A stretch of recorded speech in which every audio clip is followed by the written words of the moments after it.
Hello, Gianmarco. Hello, Russell. What's the story? Morning glory. What's the tale? We don't have the rights to that. I don't. We can use that. Did I ever tell you about the woman when I did that play in high school? In that song. No. Like tell me quick about. So it was that. So I think that's when they're all gossiping in Bye Bye Birdie, correct? And I was in that number. And there was a girl who her line was, "Tell me quick about Hugo and Kim," but she would always be like, "Tell me quick about Hugo and Kim." Like she just like did it like a pop star with no consonants. Tell me quick about Hugo and Kim. And I always think of that. Did anyone give her the note? Like, hey. No one did. But I like to sing it a lot in my head, thinking about her. What grade was this? I was in 9th grade. And who were you? Well, I had one line, and I forget the name of the character. Is that big deal as a freshman? Well, no, I was understudy to bigger parts. I was understudy to the dad, Mr. McAfee, and then I was also understudy to Albert. But they had like a real dancer in the role of Albert, so they did like a huge number for Put on a Happy Face that I one time had to do it in like a dress rehearsal because he had like some dance competition he missed. So it was funny because it was such a thing of like, oh, I did not. They in high school they don't really. It's like me being the second string quarterback on the NFL team. Yeah. It was like it was like so like I had the script. Like if he was not in it, it would have been a nightmare. But so I had one line, and I think I told the story before in here. But it was the one time in a show where I had my one line, and because you're in 9th grade and you're like, I can't miss this one line. One time during the show. My one line that was to run out with the same girl that had the line. I had to run out holding hands with her and say, "Come on, Alice, Conrad's over here," and like chase him to the train station. And one day, Alice, who I won't say her name, but she was not backstage. She was not there. She was not in place. So I was freaking out. I was like, it's time for me to do my one line in this show. So I grabbed the nearest person to me, which was a 6th grade boy. And I kept... He was in the cast. Like, he was like one of the kids in the thing. It was like a 6th through 12th grade production. He was like playing a child at the train station. Sure. But I grabbed him and kept the blocking the same, holding his hand. Did you say like, I need you to come on stage? Or did you just go? I was like, come with me. And I grabbed him, held his hand, ran out on stage, dressed as a teen, holding a young boy's hand. And I said... You added a sexual overtone there that I wasn't going to. I was holding a 6th grade boy's hand. And I was 9th grade and I'm a big guy. A young, delicious boy's hand. So I get there. So I'm flustered and I'm so flustered I run into the train station, which is on wheels. So it rolls across the stage about 3 to 5 feet. And then I like try to do my line, and then I realize I don't have a name for this little boy. So I say, "Come on." Huge pause. Say, "Come on, Tom. Conrad's over here." And I already hit the thing. The thing was still rolling. It was Russell, we knew you were bad at improv from all the way back then.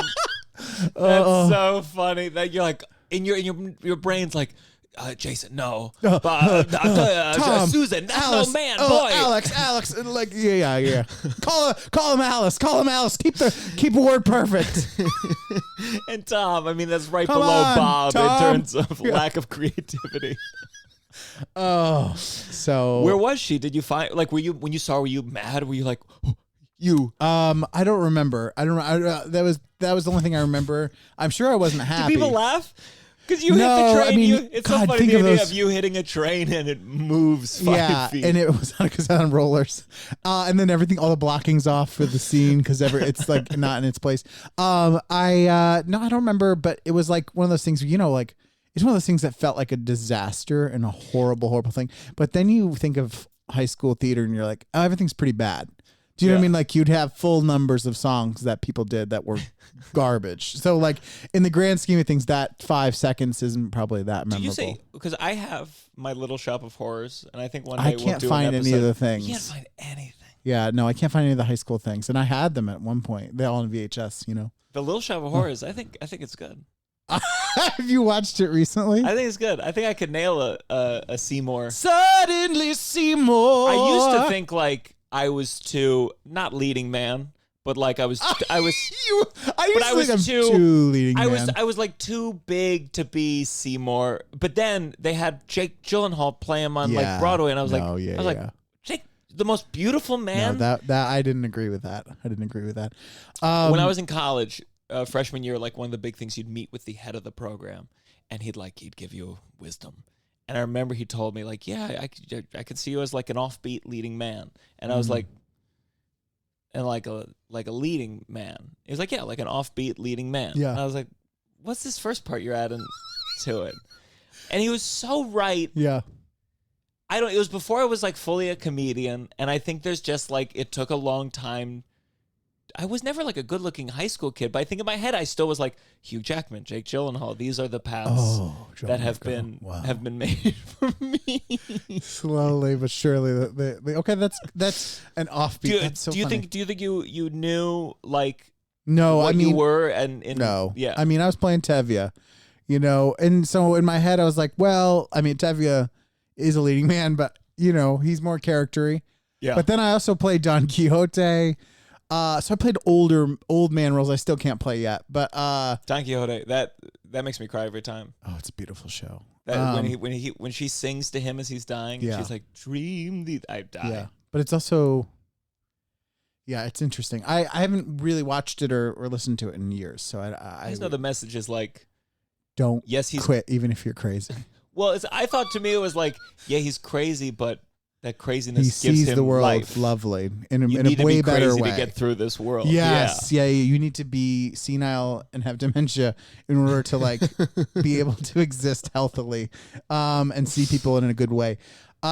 Speaking of which, I'm struggling. I've been struggling. It's been a bad. You know how weeks you have like really bad like social media weeks where you're like, I fucking hate this, and I hate it that it's in our thing, and it's like I can't see a way out of it. I can't see myself ever being someone to be like, I'm gonna not be on social media. Yeah. Do you know what I mean? But you're a lurker. Yeah, but is that the term? That's the proper term, right? I mean, you don't really post. I don't post a lot. I post more on Instagram probably than anything, but I don't post a lot still. But you are as versed in Twitter as me. Yeah. Which is astounding. Well, part of it feels like, especially we're doing this, and I want to be able to talk about things. And sometimes you talk to someone who's not on Twitter, and you're like, oh, they're this, but they're not, but they are, but they're not. Like so. I had a week. I went away from New Orleans, and I had an amazing time. I had such a good time, and it was like I was away from my. I mean, I had my phone, but I was not in it. I was not on Twitter. I was not on Instagram. I was there, and I was seeing so much music, and I was meeting so many incredible people, and I just love that place so much. Just to reiterate, you went on vacation with your wife. Yes, to New Orleans, and Dougie Boy, and Douglas, the composer of our theme music, and our friend and Uncle Function member. He came with. He didn't come with us, but he was also going, and he stayed with his friend. She's the best. We met up a bunch, and it was so fun, and we just had a great time. And it was like I felt so away from that thing, and it felt like, yes, this is real. Like listening to music and dancing in the streets, and like it just felt. And then how much are you drunk of this whole thing? Because the way you just said this is real, to me it was drunk Russell. Oh, this is real. No, I think but not like all day every day. Yeah. I would say like there were definitely days where like because we were there for long enough where you can't sustain if you're like doing that all the time. So there was definitely drinking every day, but I would say that sometimes it started later. Sometimes you'd get a little drunk early, then you wouldn't really drink later. But so it's not all to do with that, but it is a thing there. But I think just the music thing. I feel like I just felt so happy, and then. A of all, you have to come back to work, you're doing blah, blah. But then B of all, it's just been a busy week on social media of stuff, and it just bums me out. And I don't know how to talk to it about it in a way. The thing is like, what's this? Well, I know that you told me you were a big fan of the Chappelle special. No. I did not. I watched it. You did watch it. I did watch it. But what is bothering you about Twitter? What is it that specifically? There's been a lot of Chappelle discourse. There's obviously we can get into all of that too. There was the art friend, there was the Chappelle, there was something about, and it's not even those things. It's just the way it exists, how it makes me feel. Here's the thing. I'm sick of having strong opinions because I'm being like tricked into having them. And I do have strong opinions. I have very strong opinions, but I'm almost like, but also I'm not advocating for centrism. Like I don't want that either. So I don't even know how to articulate this or how to feel about it. But I'm so fucking sick of having a strong opinion on everything and being like, I know the truth, and only have a reason because I've seen everyone that I in theory agree with have a thing and have like a quick, and it feels so. From the week before where I felt so unhealthy, probably in terms of like food and drink and blah, blah, blah, but healthy in terms of mental thing. Yes. This week, I feel, I just feel like I want to barf all over my computer, then take a shit on it, then throw it out my window, and then never use it again. Nothing's stopping you, baby. You could do it. I know, but I can't. You could delete your Twitter. Can you imagine?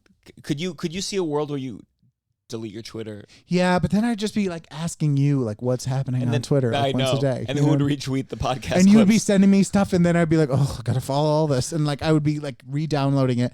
So it is a thing where I gotta figure out a way to balance it all. Having said all that, I do have strong opinions on the bad art friend and the Chappelle thing. Okay, but yeah, I do. I'm trying to think. Like, we'll put in the show notes if you haven't seen these things. I feel like most of the listeners will know about it. Bad Art Friend was this great article about, basically, to sum it up, it was a writers group where there's a woman who gave a kidney, and as generous as an act as that is, which I think is a very important part to keep in mind throughout. No, I'm just kidding. She got kind of obnoxious with it, where she had she made a private Facebook group where she encouraged all her friends to give kidneys, and clearly felt some kind of like she was owed more praise for it. And she found out the kidney went to an Orthodox Jewish guy. Mm-hmm. And she did the random kidney program. That's the other thing. It wasn't to someone. It was just whoever was on the donor list next. So and she liked people knowing about it. And she's an unsuccessful writer. Or she is a teacher and but she's not as successful as some of the people she's sending. Yeah, but the writing world, it really does feel, at least the article painted I don't know the writing world, but it really did paint the picture of like you've been published or you haven't. Yeah. And I don't know if it's the equivalent of like you've done stand up on TV or not. I don't know. Yeah. But this other person in her writing group, and they didn't meet every week or anything. It was kind of a community that they went in and out of. This woman, she wrote a story that was about to be published by some big short story thing, and it involved a woman who had given her kidney that seemed to reflect this woman very much so. And at first she didn't know she was paranoid. The kidney woman didn't know she was paranoid, but then there was like a passage in the book where the fictional kidney lady sends a letter to the kidney receiver, and it was almost verbatim lifted from something she had posted on Facebook about giving her kidney. Yeah. So it became this whole lawsuit, and the article is really interesting because first you think, is she being paranoid? Is this? And then in Discovery, they find there was like an earlier audio version that was recorded where it was even more identical, and then the emails get leaked. And if you have group chats and you talk shit in your group chats, this was a very scary passage to read. Very scary. Where everyone in this writing group kind of clearly hated the kidney woman. The kidney lady. Everything she's insecure about, they thought it 100%. Yeah. And she talked like, oh, I'm worried I just lifted this letter. So she basically revealed that yes, she did. Yeah. And the question was like, is it public domain? Does it count as like stealing from a menu or stealing from is this just in life you take things, especially writers? I mean, and the question kind of was, who was in the right? Should you be able to lift stuff from people's life story? You were against the kidney lady. No, I'm against both of them. You're against both of them now. Yeah, I think they're both, I think, have shades of narcissism in term to like a very heightened degree, or like the one at least, like I remember reading it, the first few paragraphs, like, God, this person fucking sucks, like so annoying, like because it is a thing, like just reading the article, you're like, this person, it goes beyond them being good. They want attention for this thing. Yeah. And I don't think that's me being cynical. I think it feels like from reading the thing. And starting a Facebook group to tell people about like what you're doing, it just felt like so like someone, please give me attention. Encouraging anyone to like, Please hey, I got my kitty taken out. Why don't you take it? Why don't you do it? Why haven't you done Why it? haven't you take an organ from your body? So I was like, oh yeah. Like I really didn't like that person. And then I feel, you feel bad for her when she's reading like that everyone feels this way about her. That's a horrible thing as a human being to have those all fears, your greatest your greatest fears reaffirmed. They fucking hate you. And but then the woman's great. The woman who stole it, I don't begrudge her seeing a thing and being like, I want to write about this kind of person. I begrudge when she directly asked you so many times and you were like, no, like blah, blah, blah. Like that is a level of you convincing yourself that you're not being honest. You're convincing yourself that everything is coming from you, and like, but you knew it wasn't. Like, so it's weird that she lied, and she knew so aggressively for so long. She knew this thing was an issue because she wrote about it in the email. Yeah. She said this letter. She said at some point, like, I tried changing the wording of the letter, it's just it's just too good. And part of me is like, you're a writer. That's your job to figure it out. Yeah, and like, I do understand. I certainly feel as a comedian. When all your friends are comedians too, sometimes you're just talking and someone will say something and you'll be like, oh, that's so funny. Especially like it's the same thing I have with you, where you'll say something and I'll be like, oh, that's a great stand-up idea. Yeah. But I do ask you, hey, can I explore that in stand-up? Yeah. And it's like with the writers, it's like, yeah, maybe if it had been a random person, you could have copied that letter close. But it still was the only people identical. I felt for were the people in the group chat, because I'm like, they didn't ask to be this part of thing, and you're like, there is a sacred thing about group chats where I don't like that those can be leaked. And like, there's a thing like if you're in a friend group and you're never gonna look good. You're never gonna look good like with some of the things. I don't know. Do you know what I'm saying? Like, so there's a safety of like, oh, I'm with this. I know how we all feel. I know the context of everyone here. I know everything. They're all their backgrounds and like not backgrounds that way, but like we know each other's beliefs so well that we can say some heinous things and we understand we're not being serious at all. And we don't even have to have any kind of hint of like just so you know, like. It's not hate. I mean, it's not hate speech. We're not just doing hate speech. But we are saying mean things. Yeah. And we also like, I don't know. We understand. For this, I made a list. These are the 5 things that I think if it leaked from our group chat, it would get you in the most trouble. I thought you had real things. Oh my God, no. I wouldn't have to. I just do the last 5 texts in a row.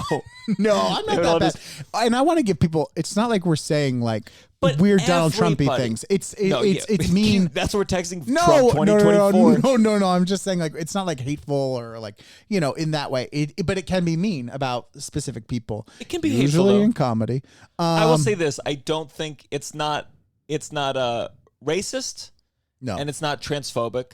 No, everything else was on the table. No, it's not homophobic. Yeah, probably not. Misogynistic? Why are you looking at me?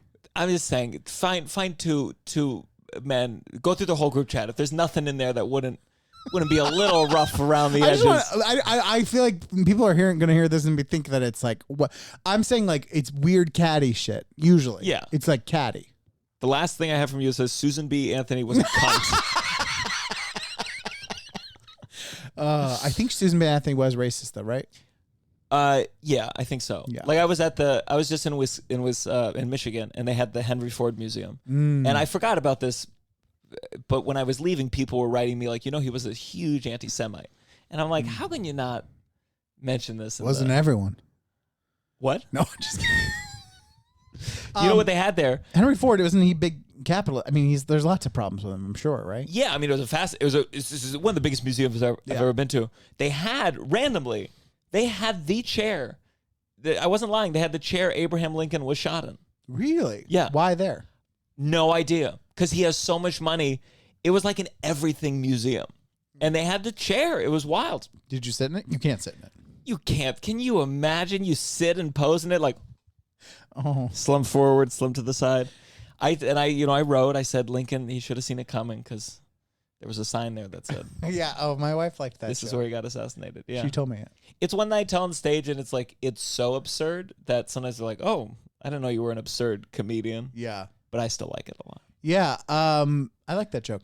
So the art friend, Our friend. yeah. So I just think that the group chat thing was what freaked me out the most, but I do think both of them are pretty problematic. Because I understand that thing that person did was so annoying. I can see being like, oh, that's an interesting idea, but you got to change it. You got to change it. To also make it a different thing they're donating. Like if you hadn't done the kidney, like it's like you did so little work to like adapt it. What else could you donate though? Oh, appendix? That's Is a that good the only point. other No, thing? you can't. No one Russ was needs like, appendixes. It was like, do the right hemisphere of your brain. No. There's got to be other things you can donate, right? Or no, maybe that's it. Maybe that's healthily. I mean, but you could have I guess kidney is it's an extreme enough thing to donate. Like you can't just do it with blood. Mm-hmm. That's a good point. I've been trying to write some short fiction. I just read this story about a guy who went to New Orleans with his wife, and now he's back in New York, and his life's falling apart because he misses the music of New Orleans, and he thinks like somehow he's entitled to like New Orleans culture. No, but he's just okay. Is that his kid?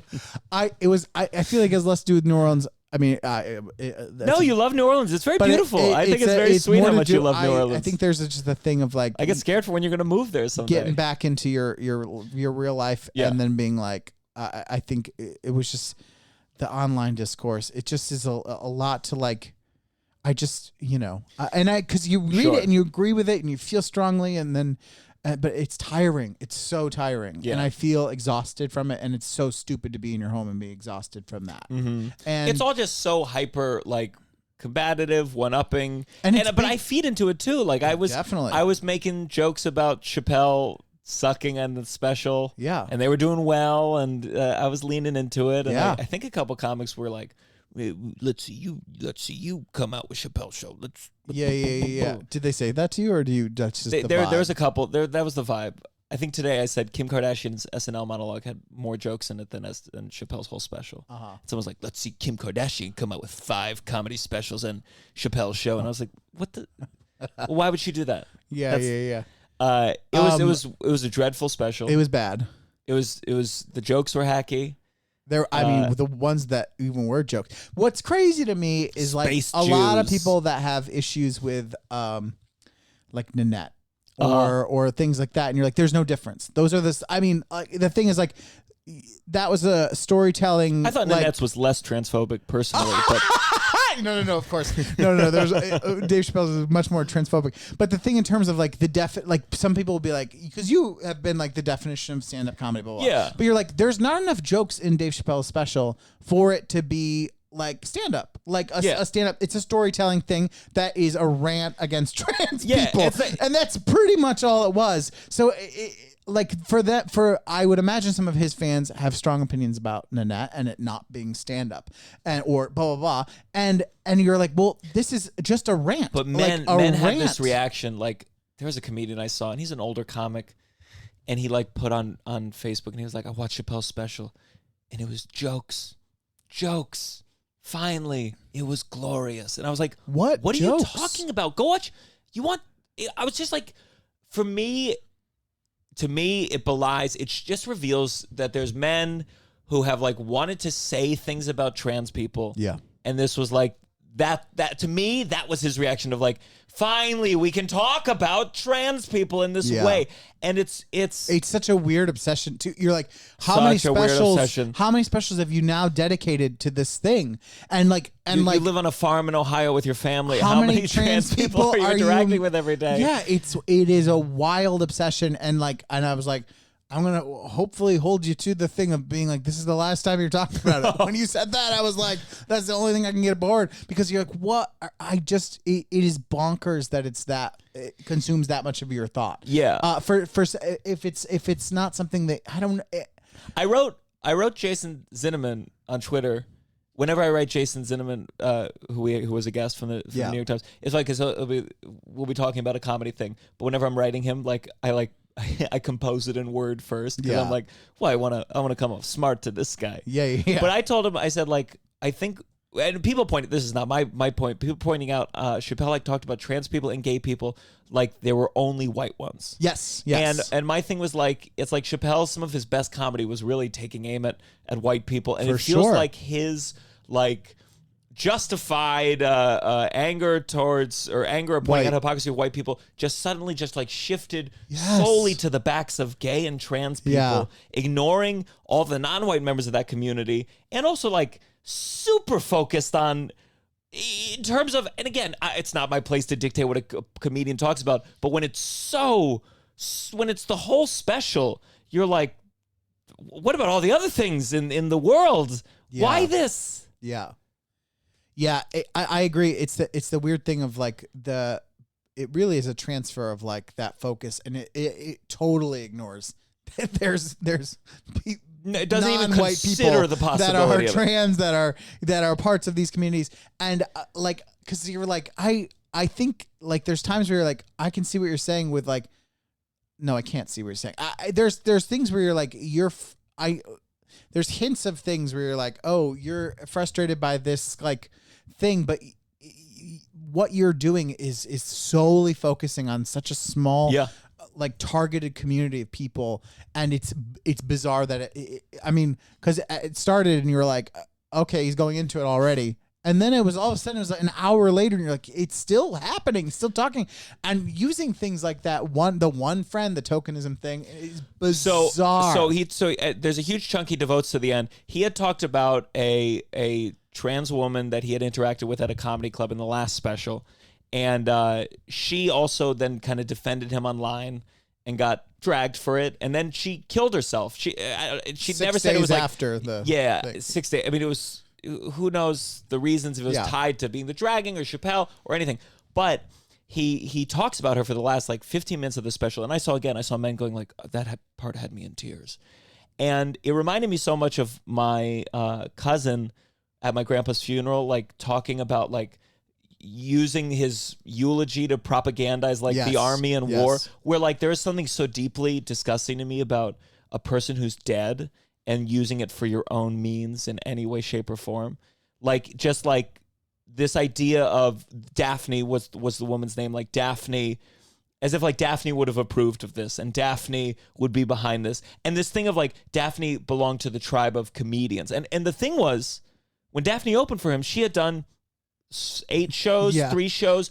No comedian, and I don't mean this to poo-poo on Daphne, but no comedian considers someone who's done 8 shows he liked a her. like part of the comedian tribe, unless they're exploiting them for their own point of like, oh, Daphne liked my trans jokes, so why don't you all? The best thing for him, the best thing about her was that she liked him. You know what I mean? Like, yes. That is what, and that's the thing. Like, that's the issue. You're like, all you were connecting with is that she was a fan of you, like, and didn't. Like, was cool with you making trans jokes and liked you, and so he gave him one. The one thing that like the point that Daphne made, the punching down thing. There's an interesting thing about when we use the phrase punching down. It means like that you're above me or so, you know what I mean? Like there's an interesting concept in there to explore.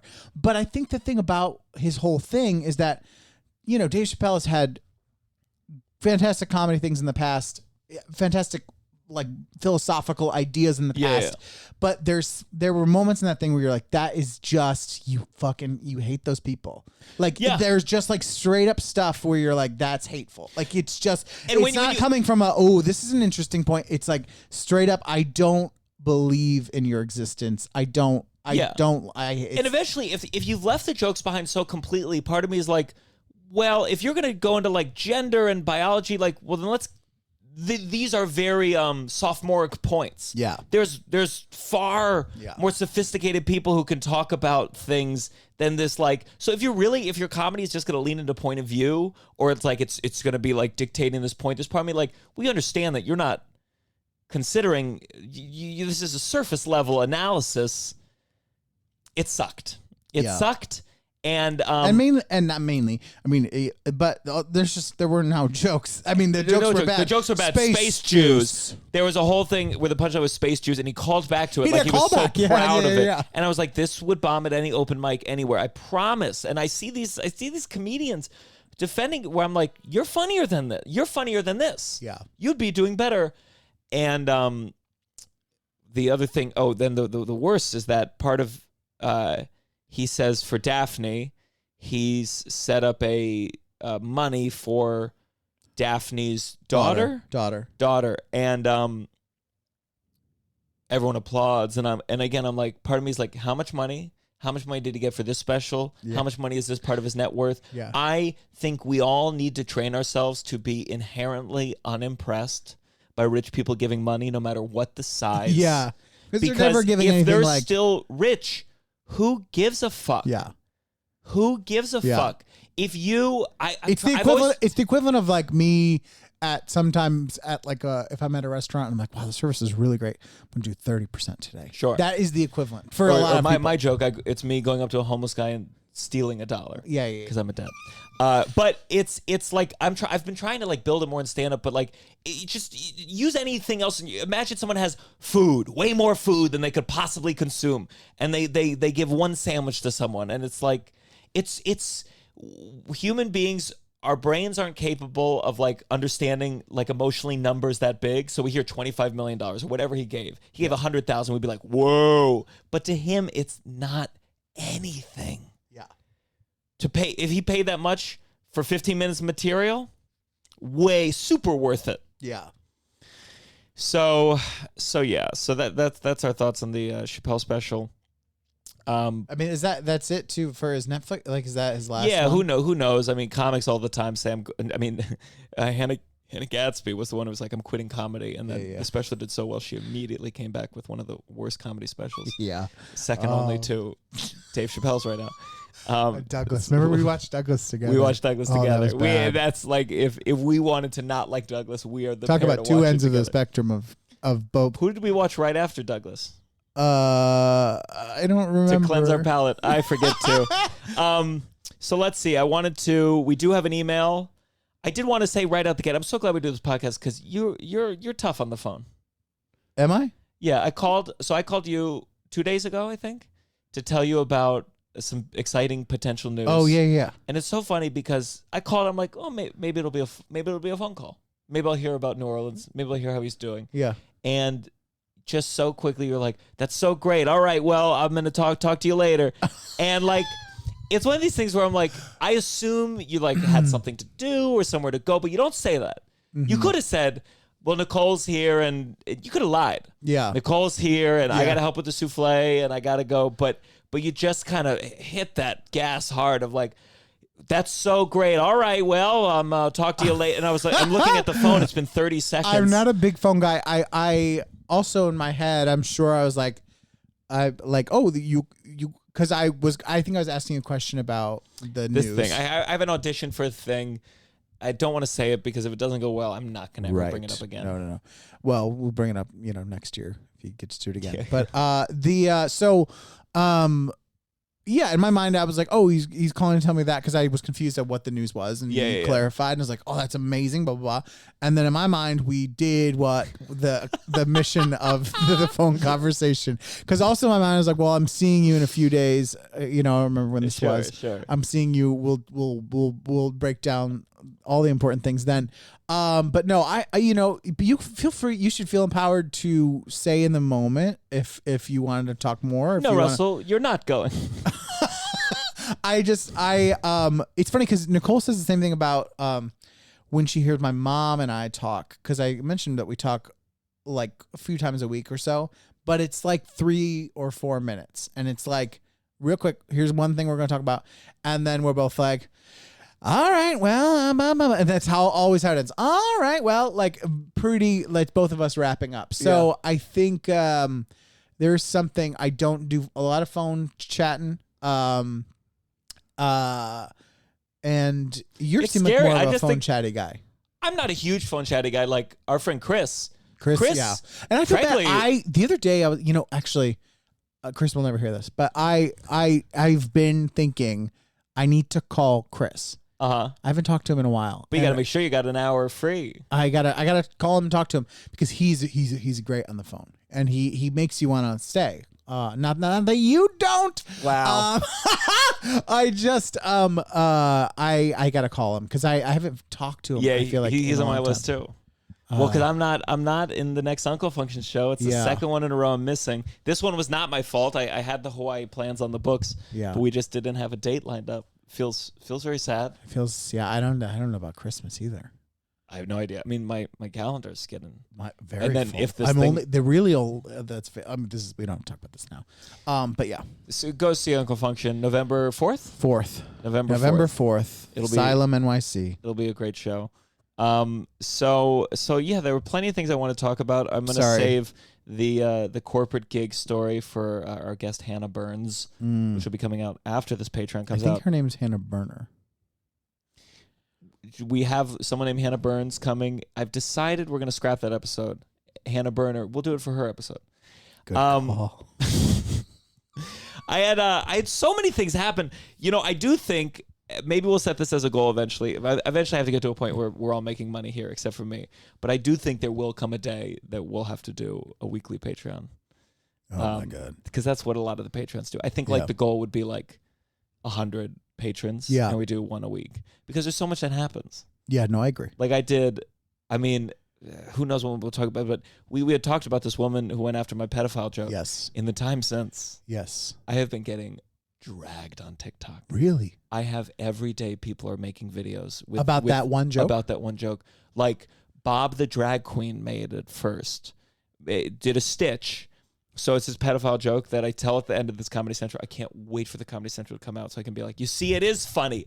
But Bob, the drag queen, who's some famous drag queen, made a stitch where it was me saying, technically speaking, R. Kelly is not a pedophile. Just give me a second. And then it cuts him going like, no.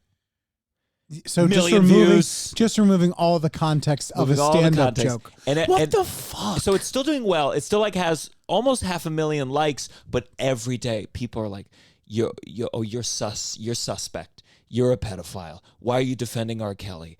All these things, and luckily there's some people in the comments going like, what are you talking about? And people are liking it. It ultimately has an insane number of likes for a TikTok. Yeah. But I am getting every day people are making these stitches and like being like, you deserve the wood chipper once we get the pedophiles. Well, that is true. They go. So many people have written wood chipper goes brrr, like they do the sound. Like it they says would put you into the BRRR. wood chipper. Yeah.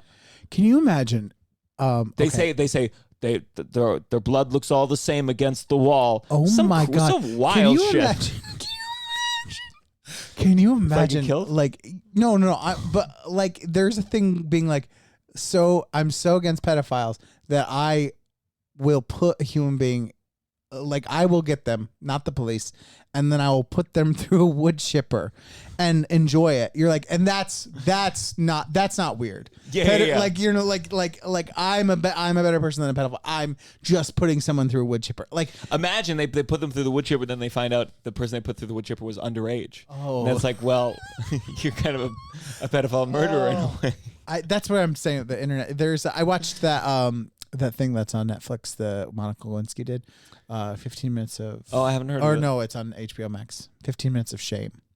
It's similar to that book. The guy they interview that guy from the So You've Been, that book. When you said I watched the thing Monica Lewinsky did, I was like, oh, I didn't know anyone filmed it.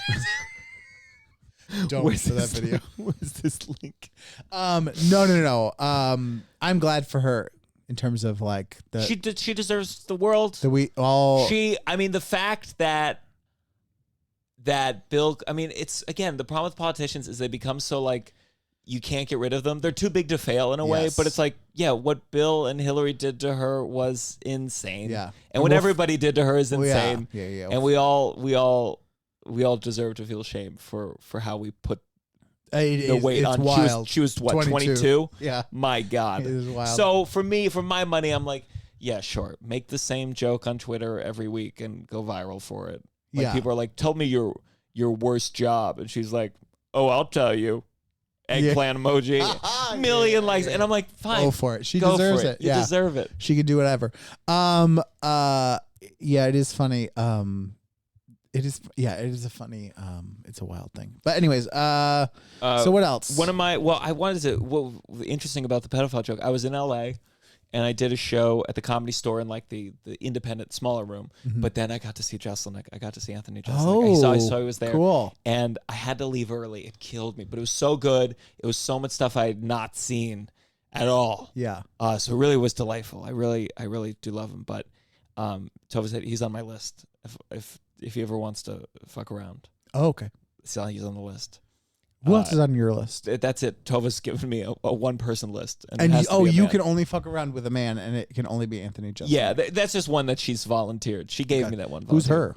I haven't given her one yet. Is her? Oh, do you have to give her a woman or? We haven't. It's not very formal rules. Okay, but I'll give her someone. It could be man or woman. I think. Yeah. Keep it open. Sure. You know.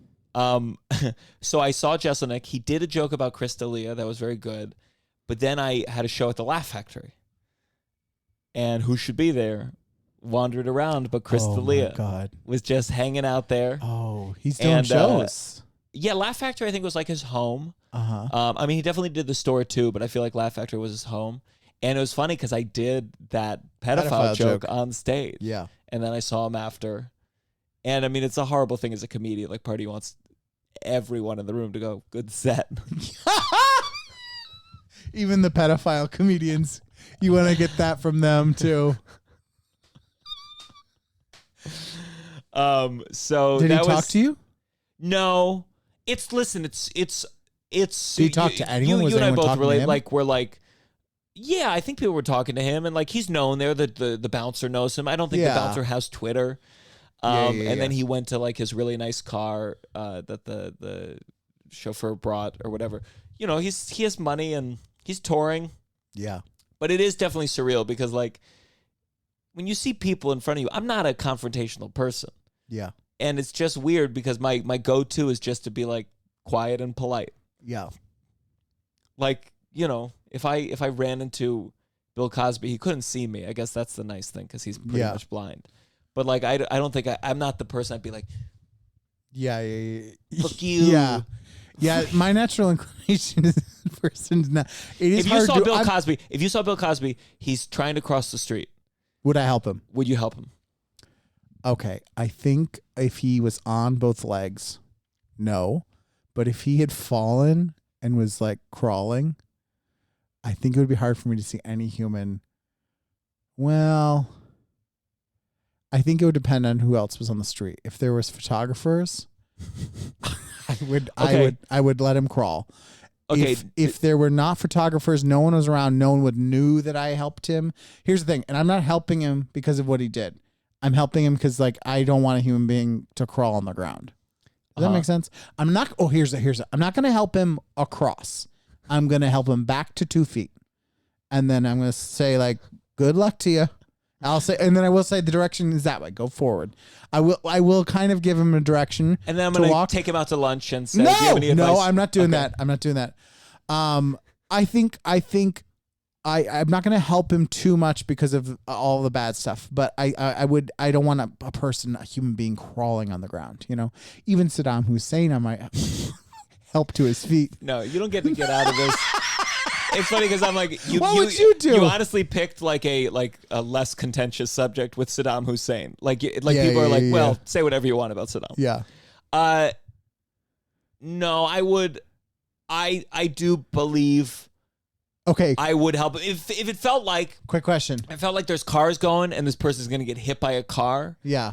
Yes. No. I agree. I feel in any street in New York they could get hit by a car. So that's in my mind. That's a real thing. And also, you know. But okay, 2 people fall in the street. one's George W. Bush, and one is Bill Cosby. Which one do you help first, or which one, or do you ignore both? So we're like there's a chance if I start with someone else, the other will die. We'll get hit by a car, run over. I mean, of course, I couldn't not. I'm not a murderer. Yeah, and I would feel like I. But which one are you helping first? I would help. Oh boy, I mean, one's a murderer, one's a inclination. rapist. My inclination is to say Bush. You're going to help George W. Bush first. Here's my argument against that's that. Brutal. Here's my argument. Bill Cosby raped probably 60 people, and that is that's awful. George W. Bush, he did lead some wars that killed millions of people, and also he didn't write the Cosby Show. So that's my only argument. But again, I'm not helping either one of them all the way to the end of the street. I'm just trying to get them to their feet so they don't get hit by a car. See, philosophy can be fun. We need to update the trolley. No one knows what a trolley is anymore. Can I, by the way, I feel like I wouldn't even say this if it was a regular episode. I'm in my head. I said, I'm like, there's 25 clip. people. In my head, because people will be like, you're helping Bill Cosby to his feet. People will get really mad about that. That's the problem about the internet. And I'm like, well, what's the scenario? What's the scenario? I'm saying, like, if I had a gun to my head, I guess I have a gun now. It got so complicated. If there's paparazzi, it's all influenced by, I don't know. It would just be, I'm imagining someone just crawling on the street, but yeah, I don't know.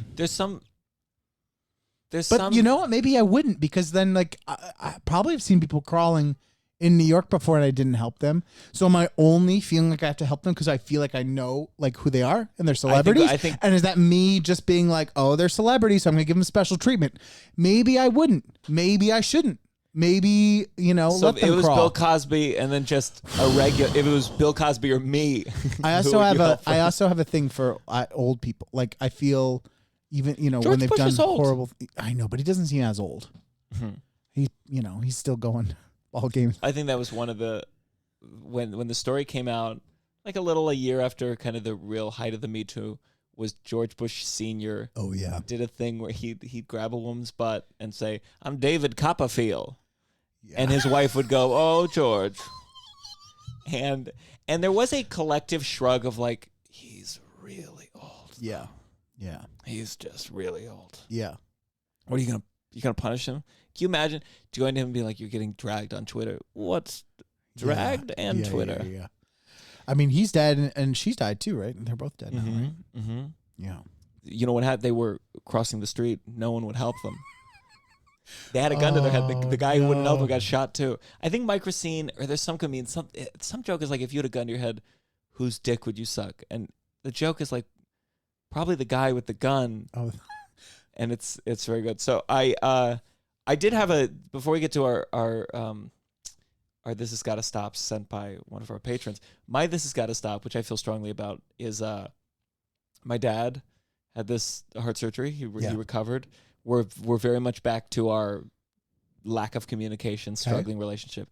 And so many people that I can think of 10 people that I feel it's cool if they write, how's your dad doing? But I have been asked by like people I barely know. Because you talked about it. To like give them a report or like tell them like how it's going, how the recovery's going. If you don't know someone extremely well and you're close with them and you talk, all you need to say is, I hope your dad's doing great. I'm glad the surgery went well. Hope everything's good with your dad. But people ask questions where if I really don't know you, I'm like, you're forcing me to like take time to explain or articulate something. And I could just be like, they're good. Yeah. But I just think, especially when it's like my parents and medical stuff, I just want you to say something nice as opposed to soliciting me for more information. And maybe this is partly because I have this tough relationship with my dad, but I don't even know what I'd say. Like, It's going well. He shit for the first time by himself. He got it up. He came. It was weeks, but he came finally. Did he? No, I don't know. Oh my God! But I'm gonna start saying that now. I realize. I'm gonna say, yeah, he's coming again. Okay, but people, there's a sense of intimacy people have again, we're going back to online, because you've shared things on all your platforms and you've talked about it on the podcast. And so I can see how people be like, oh, like there's a false sense of like, I've been keeping up with this person, even if it's not reciprocated. And so I'm going to say subscribe to the Patreon to find out. Yeah. Okay. That's good. Yeah. That's good. That's what I'm going to do. Yeah, by the way, if you're listening, some of our patrons are very, very sweet and promoting, but tell your friends. Tell your friends. I think I feel good about the growth overall. But we want some more patrons. We do. And I think 100 would be that's a big goal, but 100 would be good for, we could amp this up to once a week. We just moved some shit. We got some big guests coming up. We got Hannah Burns and Hannah Burner. Yep. It's a big time for us. Did you have any This Has Big Gotta week Stop? for Hannah's. No, this is probably not a great one. But I do feel like we're in this time of COVID where, okay, wait, this has got to stop. I have two small ones. They're both COVID related. This has got to stop. Every commercial, unrelated to like anything, still 19, 20 months into a pandemic being like, times are tough right now. And you're like, yes, yeah, it's just always going to be like this now. Like it's always going to be like this. So like, I don't need a mayonnaise commercial to be like addressing the pandemic and being like showing like first responders like sweating and like every commercial being like, times are tough, you feel like blowing your brains out, like you're like, yeah, like all of us are mentally unwell, unhealthy right now. Like it's just the new world we live in. It's always going to be like this now. It's always going to be crazy now. So stop pretending like we're in this thing, like it's ever going to shift back to not being like. And insane. That feeling of like mustard. I don't need you. I don't need to have an emotional connection with you. Just taste good. Yeah. Don't cost too much. That's the end of our. It has nothing to do. It barely like, yes, COVID's happening, blah, blah, blah. But you're like at a certain point, it's not even about COVID anymore. It's about, with the thing of like the 2020 and all the stuff with like we've discovered the new hellscape of that we're all existing in this thing. And it's a clash of lots of awfulness and like, but there's beauty, blah, blah, all that stuff. But it just to pretend that we're like ever gonna shift back into like, remember 2013? We'll just shift back. That's not happening. So it's just I'm just annoyed with commercials that especially have nothing to do with anything. Just being like, we know you're fucking sad and crazy. Every commercial starts that way. Heinz. Okay, so that's one little thing. And the other little thing is I just wish that there would be hard and fast rules so that the government would make us all abide by in COVID, like because some like there's a weird thing happening where we're all vaccinated. You know, anyone I'm friends with or talking to, vaccinated. Some of us had breakthrough cases already. You know, and it's just like a big percentage of New Yorkers have been vaccinated. Yeah. You have to go to shows and be vaccinated for those things. But there are like people sometimes have weird rules, and you're like, if I totally get if you have kids. Or if you are seeing a really old person and you're worried, I totally get blah, blah, blah. But there is sometimes you'll be talking to a friend and they're like, we're not comfortable doing blah, blah, blah. And you're like, I know you're not, don't have kids. I know you're not seeing old people. You're like, what are you waiting for? Like you did it. Like you got vaccinated. You did the thing. And also, I don't want to shame people who aren't comfortable, but it is a thing of like, where's the cutoff? Where's the? I know what you mean. The thing, because you're like, it's not going to get any different. And if they're not immunocompromised, they don't have kids. If they're not seeing old people, I'm like, wait, what is going to change for you? You know, it'd be a great Curb Your Enthusiasm episode because I think this does happen. It would be like, then someone else invites them to dinner and they go out and they're like, you're comfortable. You're comfortable now? Yeah. I invited you yesterday. Or Larry using I saw the reports and it's just like, yesterday you wouldn't go to coffee with me, then you go to coffee with them. I'm like, now we're okay with it. Because or I Larry know friends, using it as an excuse to not do things that he doesn't want to do. Because you're like, there's a thing where you're like, sometimes I'm like, I know that you go out to eat. I know that blah, blah. And then I ask you to do something and you're like, not comfortable with that. And I'm like, but it is a thing where you're like, it's just one of those things where you're like, I can't tell if it's real or if it's just like you don't want to do this one specific thing. Yeah, you know? yeah. And you're like, we're not comfortable. And you're like, sure. That's very, you see them, they set up a kissing booth later that day. They didn't want to get coffee with you. I like that a lot. Also saying that, do whatever makes you comfortable. That is the great thing. Like, feel free to use it as a lie. True, We all do. Yeah. We all do. Yeah. I always blame the trains. I think it's a good point. But the reason I thought about that is because I know people who got like acting work, and all of a sudden they're like, you know what? Okay. And I'm funny.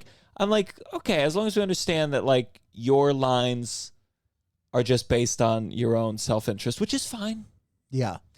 But, and again, to your point, we both had breakthrough cases. I fucking killed it when I did it. It almost killed me. It almost killed my relationship. Hi, Tova. No, we made it through. She didn't have it. That's She great. didn't have it at Good all. for her. Strong immunity. Strong immunity. Let's do our guy. From Jeffrey Badams, my friend that I met in Prague in 2011. And he subscribes to your Patreon. Amazing. What a great guy. He messages. I wish more of you guys did it where you said, oh, it's a great episode. Let's start with this one. When you've used this has got to stop. This is Jeffrey's. This has got to stop. He sent it. This has got to stop. And and just to reiterate, please, everyone, people, feel free to send these in to Send us. them in. We'll Send them read in them. as we go. Yeah. This has got to stop when you've used the bathroom, aka restroom, for you Yanks. So where is he from? He's Australian. Oh. Okay. And when you use the bathroom, wait, we say bathroom too, you son of a bitch. That's what was confused me here. He's like, or restroom. We know you call it a restroom. We say bathroom too. Restroom, bathroom, loo. We say it all here. You bitch, or as you say, you cunt. And when they only have cold tap for hand washing, or even worse, they have a hot tap, but the hot water is switched off, and you stand there waiting for it to get to warm for 30 seconds before you release. You disagree? No, I This can't has got to imagine. continue? I can't imagine standing in a restroom for 30 seconds waiting for water to get warm. I got to challenge you on this time. I feel like it's 5, and you're like, it's been 3 hours. I wish you could see how fast I wash my hands in a restroom. like so fast. I mean, if it's poop, definitely getting some soap involved. If it's not poop, it's so fast. It's like the barely the water is on, and my hands have slapped the water quickly and have gone on my day. When you're peeing, I'm flushing with the elbow. I'm flushing with the knee. I can pee without touching anything. Yeah. And I don't consider my dick particularly dirty. No. So, but Jeffrey, but we agree. We agree. He said definitely first world problem. But if I pay $25 for a pizza, the least they can do is give me a pleasant hand washing experience. I think the bigger this got to stop is $25 pizzas. Yeah, not worth it, Jeffrey. I don't know where would you. Pizzas are surprisingly expensive sometimes. That's 5 months of this Patreon for one fucking pizza. God damn. No, I agree with you. There should be better hand washing. I completely agree. I don't know if it's worse in Australia, but it definitely is pretty shitty in our restrooms. What kind of money do they use in Australia? Is that a bad question? Is that dumb? I feel like they call it dollars, but it's Australian dollars. Is it? Yeah. Jeffrey, feel free to weigh in. Yeah. I've never been to Australia. I just know they drink a lot of Fosters. I don't think that's true. They hate it. No, I love bringing it up because like Australians hate it. Because there was a time, I mean, I haven't seen Foster's advertised in forever. Yeah. But there was a time when the commercials said, Foster's for beer. Australian for beer. Foster's for beer. Not enough ads, I guess. Foster's Australian for beer. And they don't drink it at all. Number 2. This might seem like I'm picking on Americans. Feel free. Please. Feel free. Which I am. But please be aware I'm just being a silly goose.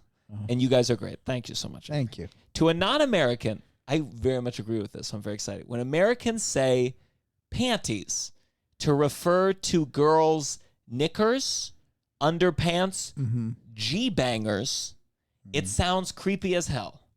If someone in Australia said panties, they would get some serious sideway glances. It gives off really strong, creepy old man vibes. I hate saying panties. I hate the word panties. Something about it makes me uncomfortable the same way moist makes people uncomfortable. Okay, I can agree in terms of like if you're like, oh, did you fold like the underwear? Like it does sound weird. Did you fold the panties? Tees? Or like panties. I think whenever you're referring to it as just like a prop, like a regular noun that you got to say, I feel like the only time you'd use it is like in a sexual way. Yes. Do you know what I mean? You'd only use it in like, take off your fucking panties. Yeah. You know, like in that kind of way. You don't want to be like, what's this brown stain on your panties No, in the front? no. You can't say it. Yeah, it feels like there's not really a way to say it without it being sexual. Do you think with like, I don't know how to phrase this, that sound like a creeper. If you had a daughter, you like put on your panties. Like there's something about, there are panties to me that feel like undies. They feel young to panties to me feels like child. Oh, interesting. Something about panties. Well, maybe you are.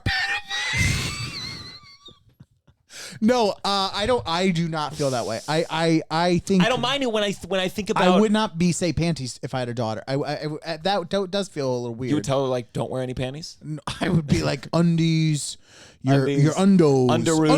underoos. So I totally agree. I don't like panties. I mean, underwear is not sexy at all. No, I don't like panties. But if you're talking to a daughter, you're no, panties feel sexual. When I'm with my girlfriend, I guess I usually say like, "Where the fuck did your panties go?"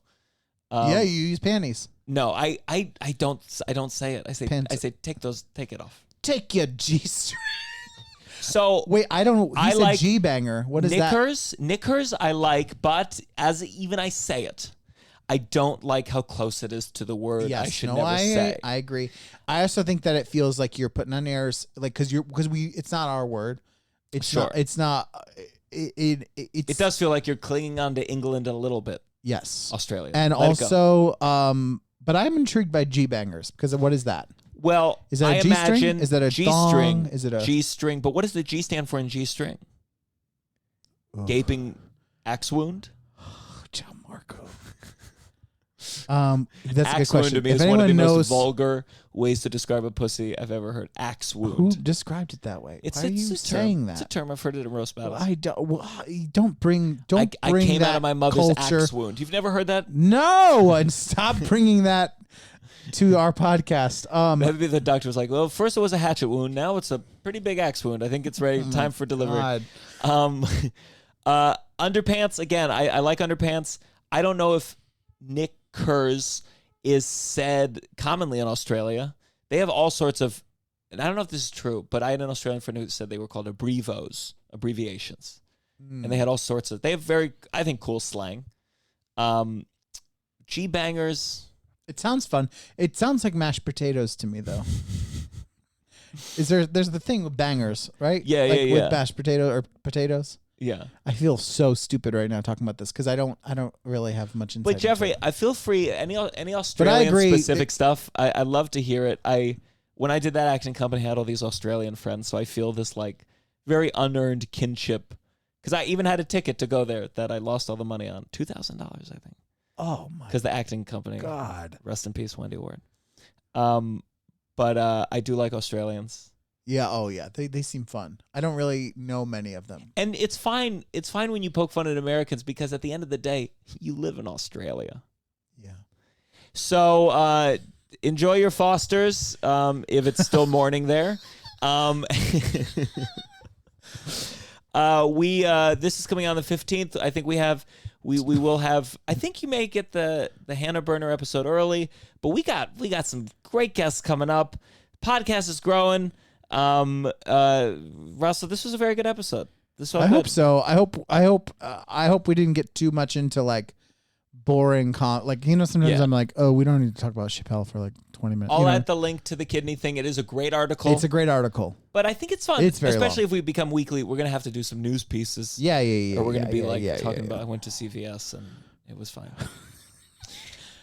So thank you. Please stay subscribed. Please. We keep hitting that 25 and then it goes down. And then someone leaves and you know what? You have every right to leave, but it just when people do leave, we keep hitting this thing, and we're like, we got 25, and then people leave, and it's going great. It's going great. We don't want to like make it feel like it's not going great. It's going great. No, because if you've left, I don't give a fuck. If you leave, you're a piece of shit. You go fuck yourself. You give up on this. You give up on this. I hope someday you go. Oh, I was an original investor, and then I. What is fun about it is that when people do leave, like it's fun to imagine what was the reason. I write them. Usually it's boring. It's usually like I'm financial. Or money's tight. Yeah. Which is not boring. Which valid. But I'm always like, is there a juicy reason? Like we said something like. I agree. If you are gonna leave, they're like they helped up Bill Cosby. Like that kind of thing. Yeah, I would like that reasoning. Yeah. I think we've become more and more like on the edge. I mean, I'm worried one day. You think we're edgelords? I'm just waiting one day you're gonna debut. Before we start recording, you always do your Chinese accent. Stop, I think, guys, Gianmarco. thank you for being subscribed. No, I don't do that. Russell does not do it. I don't like these jokes. It's Japanese. This is the downside. Stop.